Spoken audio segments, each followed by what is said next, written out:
এবার দেখাবো অনশনে চাকরিহারারা। এসএসসি ভবনের সামনে অনশনে চাকরিহারারা 48 ঘন্টার মধ্যে যোগ্যদের তালিকা প্রকাশের দাবি, ওএমআর শিটের মিরর ইমেজ প্রকাশের দাবি। আজ সকাল 11টা থেকে শুরু অনশন।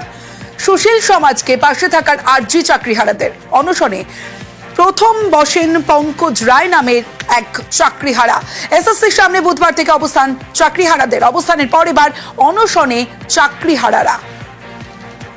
এক্ষুনি রাজ্য সরকার এবং স্কুল সার্ভিস কমিশন যোগ্যদের চাকরিটা বাঁচানোর স্বার্থে তারা ওএমআর শিট, মিরর ইমেজ এবং যোগ্যদের নিখুঁত তালিকা প্রকাশ করুক।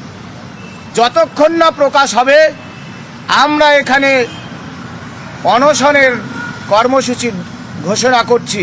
এই শান্তিপূর্ণ অহিংস আন্দোলনের পথই আমরা বেছে নিয়েছি। আমাদের যে অনশন কর্মসূচি গৃহীত হয়েছে, প্রথম পর্যায়ে মাননীয় শিক্ষক পঙ্কজ রায় মহাশয় বসবেন এবং এটা আমাদের সকলের সম্মিলিত সিদ্ধান্ত।